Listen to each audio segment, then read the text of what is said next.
நமஸ்காரம்.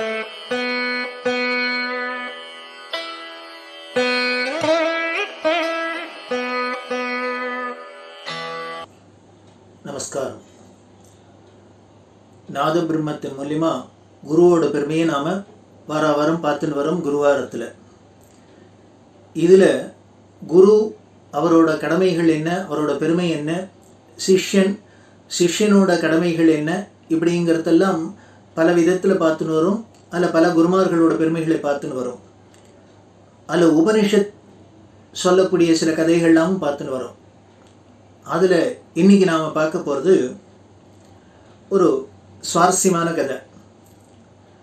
ஒரு பழக்கத்தில் ஒரு பழமொழி சொல்வாளோ இல்லையோ, கண்ணை கட்டி காட்டில் விட்டாப்புல இருக்குது அப்படிம்பாளோ இல்லையோ.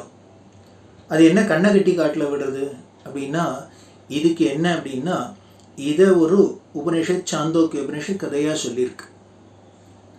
இந்த உபனிஷத் சொல்கிற கதைகள் எல்லாமே நமக்கு என்ன பண்ணுறது, ஏதோ ஒரு தத்துவத்தை தான் சொல்ல வருது. அந்த தத்துவத்தை நமக்கு புரியிறாப்புல ஒரு கதை ரூபத்தில் சொல்கிறது அப்படிங்கிறோம் இல்லையா. அதுதான் அது என்ன கதை அப்படின்னா, காந்தார தேசம் அப்படின்னு ஒரு தேசம். நமது பாரத தேசத்தில் பல இடங்கள் இருந்த தேசங்கள் இருந்ததில் இல்லை காந்தார தேசம். அந்த காந்தார தேசத்தில் ஒரு பெரிய பணக்காரர் இருந்தாராம். அவர் ஒன்றும் பெரிய நகை அப்படிலாம் போட்டு பிரமாதமாக இருந்தார். அப்படி இருக்கிறதே அவரை என்ன பண்ணால், ஒரு நாளைக்கு ஒரு முகமுடி கொள்ளக்காரன் வந்து அவரை அடித்து அவர் கண்ணை கட்டி நேர தரத்தரன்னு இழுத்துன்னு போயிட்டான். அவர் வீட்டை விட்டு அந்த இடத்தெல்லாம் விட்டு எங்கேயோ வெகு தொலைவில் அவரை கிட்னாப் அப்படின்னு சொல்லுவாள், அதுமாதிரி கிட்னாப் பண்ணிட்டு ஒரு காட்டுக்கு இழுத்துன்னு போயிட்டான். காட்டுக்கு இழுத்துன்னு போய் என்ன பண்ணால், அவர்கிட்ட இருந்ததெல்லாம் எல்லாத்தையும் எடுத்துனுட்டான். பிடிங்கிட்டாச்சு.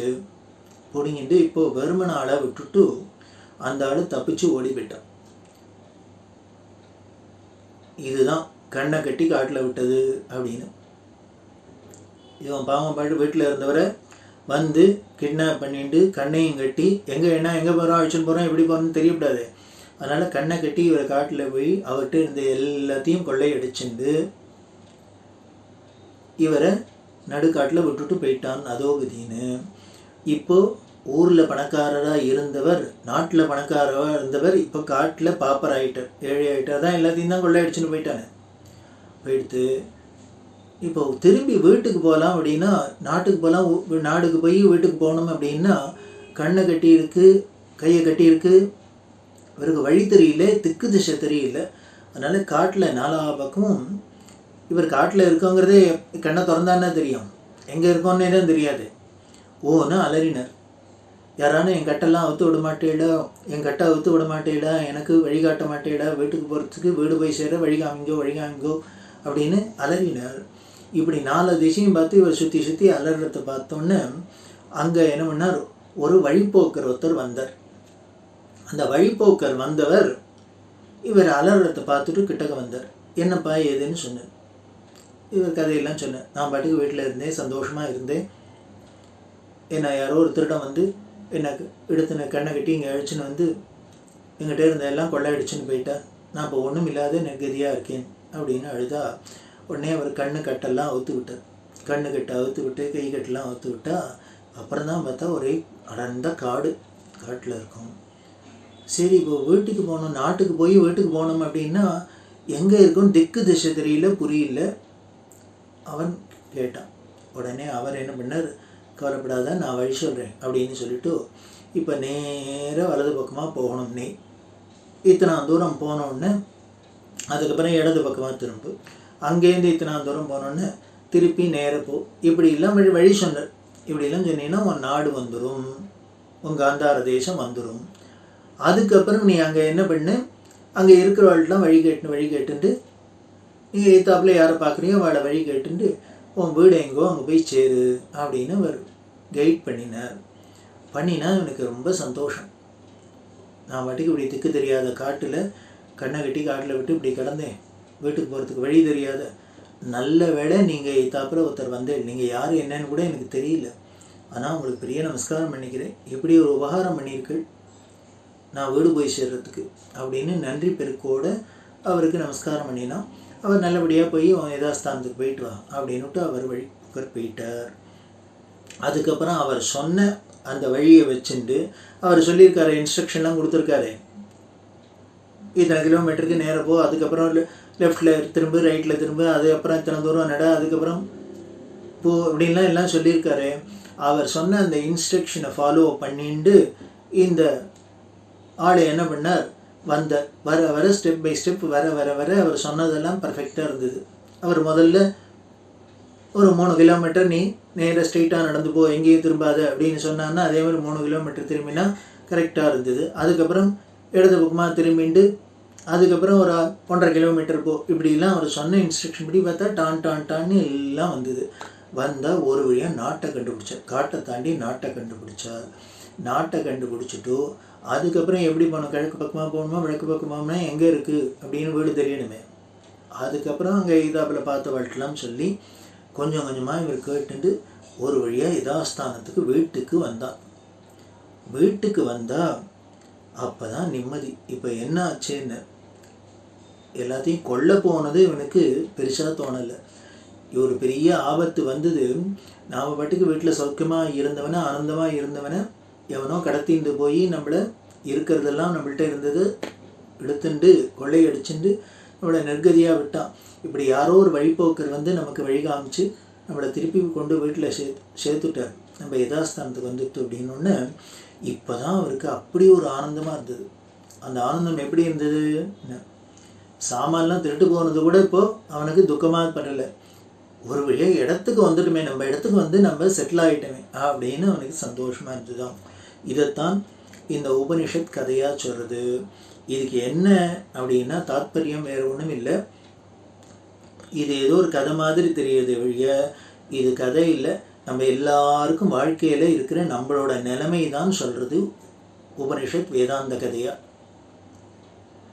இது என்ன சார் இது, ஒரு கொள்ள போன கதை, ஒரு ஆளு கதையும் நம்ம கதையும் ஒன்று அப்படின்னா, ஆமாம் நம்ம தான் அந்த பெரிய பணக்காரன். ஏன் அப்படின்னு நம்ம வீட்டில் என்ன பண்ணியிருக்கோம், இதை சேர்த்து அதை சேர்த்து அதை பண்ணிட்டு பெரிய ஹாப்பியாக இருக்கும்.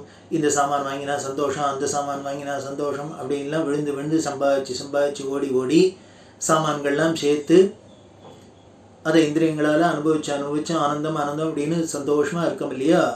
அப்படி நாம் நம்ம வீட்டில் யதாஸ்தானத்தில் இருந்த நம்மளை கண்ணை கட்டி இழுத்துன்னு போன அந்த திருடனுக்கு பேர் தான் மாயைன்னு பேர்.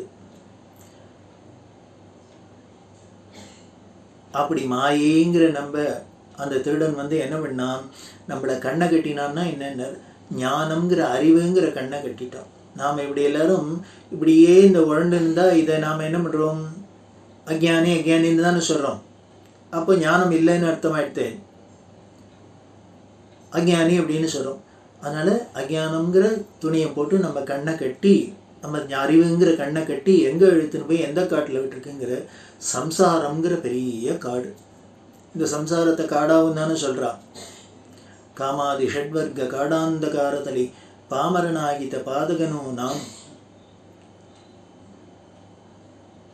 ಶ್ರೀಮನೋಹರನೇ ಚಿತ್ತಜ ಜನಗನೆ ನೀ ನಾಮವೇ ಗತಿಯಂತು ನಂಬಿತ ದಾಸನ ಮೇಲೆ ಇನ್ನೂ ದಯವಾರದೆ அப்படின்னா புரந்தரதாசர் பகவான்கிட்ட பிரார்த்தனை பண்ணுறாரு.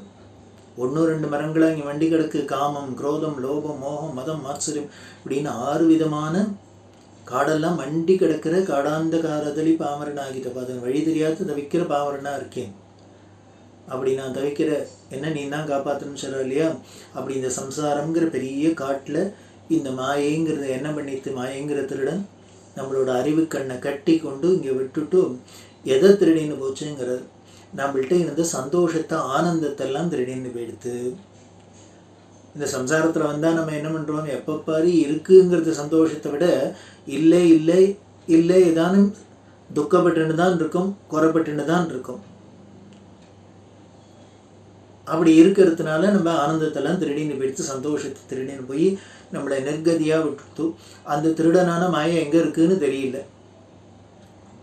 ஆனால் வேடிக்கை என்னென்ன, இந்த உபநிஷத்தில் சொல்கிறதே இந்த மாதிரி திருடன் விட்டுட்டு போயிட்டான் அப்படின்னு சொல்லியிருக்கு. ஆனால் இங்கே நிஜத்தில் பார்த்தா இந்த மாயங்கிறத நம்மளை விட்டுட்டு போகலை, அது பிடிச்சுட்டே இருக்குது. அப்படி நாம் திண்டாடிட்டு வழி தெரியாத, திருப்பி வீட்டுக்கு வரத்துக்கு வழி தெரியாத இருக்கிறதே தான் வழிபோக்குனா ஒருத்தர் வந்தாரே, அவர் யாருன்னு அவருக்கு பேர் தான் குரு. இப்படி அந்த காட்டில் நாம் வழி தெரியாத அலறத்தே கருணாமூர்த்தியான அந்த குருநாதர் வரார். அவர் தான் வந்து நாம் திரும்பி போய் சேர வேண்டிய வீட்டுக்கு வழியை சொல்கிறது. இப்படி போ அப்படி போ அப்படி போ அப்படின்னு அப்படி சொல்கிற அந்த வழிக்கு பேர் தான் உபதேசம் அப்படின்னு பேர். குரு உபதேசம். அந்த குரு உபதேசம் பண்ணி நம்மளை அந்த அடர்ந்த சம்சார காட்டில் மாட்டின்னு அறியாமைங்கிற இருளில் மாட்டின்னு முழிக்கிற நம்மளை நம்ம இடத்துக்கு கொண்டு போய் சேர்த்து, வேதாந்தத்தில் வீட்டு பேர் அப்படின்னு தானே சொல்லுது. மோட்சத்தை வீடு வீடுன்னு சொல்லுது. அதுதானே அந்த மோட்சம் தானே ஆனந்தம். அதுதான் பிரம்மானந்தம். பிரம்மானந்தம் அப்படின்லாம் சொல்லுமே. பேரானந்தமான வீடு எது? அந்த மோட்சத்தை அடையிறது தான். அந்த மோட்சத்துக்கு வழிகாட்டுற அவர் தான் குரு. அந்த வழிபோக்கர் தான் குரு அப்படிங்கிறத இது எல்லார் வாழ்க்கையிலையும் நடக்கிறது தானே. அதனால் அந்த உபநிஷத் கடைசியில் முடிக்கிறது, இப்படி யார் அந்த குருவை தன் அடைஞ்சானோ வாழ்க்கையில் அவன் பெரிய பேற்றை அடைந்து விட்டான் அப்படின்னு சொல்லுது. அதுதானே முக்கியம். அப்படி ஒரு அந்த குரு இல்லாத வாழ்க்கை நாம் கண்ணை கட்டி காட்டில் விட்டாப்புல இருக்கும். நம்மளோட ஆனந்தத்தெல்லாம் தொலைச்சிட்டும் இழந்துட்டும் நாம் துக்கத்தில் தான் இருப்போம். அப்படி குரு கிடைச்சிட்டார்னா நமக்கு பேரானந்தம் திரும்பி கிடைக்கிறதுன்னு தெரியுது. இதைத்தான் உபனிஷத் கதையாக சொல்லியிருக்கு. இதை போல் இன்னும் சுவாரஸ்யமான பல விஷயங்கள் சொல்லப்பட்டிருக்கு. அதை பார்க்கலாம். கட்டாயம் நீங்க எல்லாம் சப்ஸ்கிரைப் பண்ணுங்க. ஃப்ரீ சப்ஸ்கிரிப்ஷன் தான்.